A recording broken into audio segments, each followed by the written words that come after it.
Alexandre Fizet, and I'm a CEO at Parabole and producer on Kôna. Kôna, it means snow in Cree language, Native Americans in Canada. So basically the game is about a conflict between a rich industrialist who builds copper mines in the north and the Cree community. They accuse him of destroying sacred lands, and he accused them of vandalizing his properties as vengeance thing. So you're playing a private detective to shed the light on the whole situation. So you move up north from Montreal, you come from Montreal, you move up north in northern Canada, and then you explore and try to figure out what's happening. A lot. In fact, the Kickstarter we raised like $44,000, and since then we use that money as a lever to have more money from investors. So we now have approximately $300,000 to develop the game. So many things that were not planned or were planned but not envisaged, we didn't know they were coming, are now in the game. We have a full body awareness, a lot of things. We have temperature management fully working. We have a world map, a lot of things that were not initially planned. At first it was supposed to be a big open world where you're stuck. And then we added some elements and some story things. The game is getting bigger and bigger every day.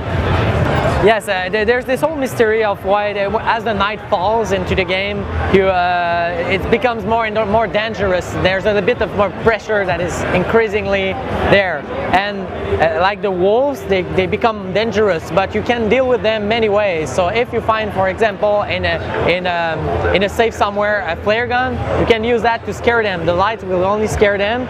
You can feed them with food. You can shoot them if you want. You can stab them with an axe or anything. But what we want to do is make sure that the player, if he does not feel violent and he does not feel it's a violent situation, then he will be able to always escape or just afraid like the wolves.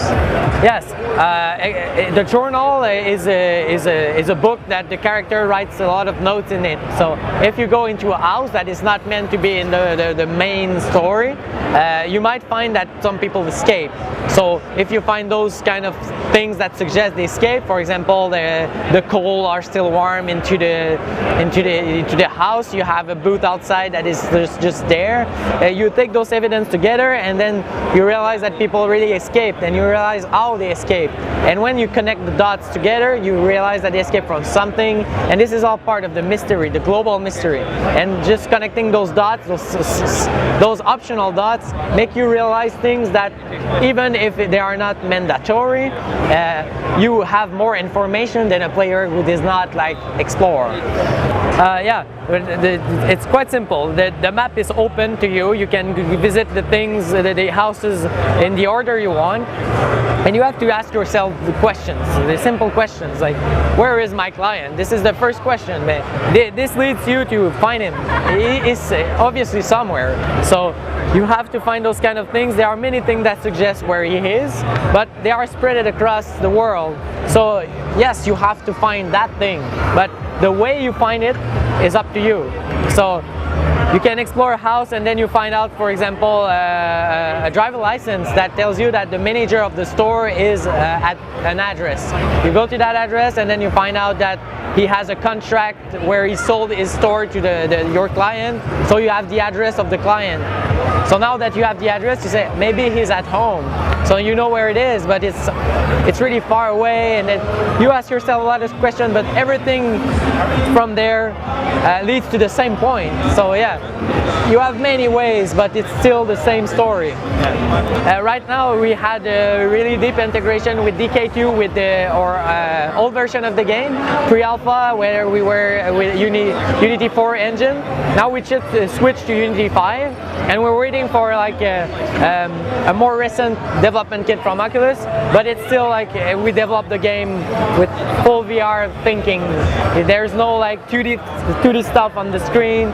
We make sure like it will work beautifully with the machine, and we're also waiting for the Vive and all those new competitors to Oculus.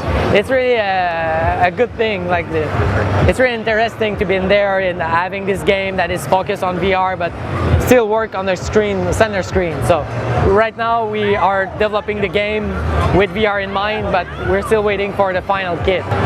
We met with the Sony guy. They are really interested. They want to send us the Morpheus kit. I think it's our fault right now why you don't have the kit is we have to fill some papers. So we can't confirm yet because they are not signing those papers, but it's still in progress, and I think we have a game worth of Sony brand. So I think it's only a question of time.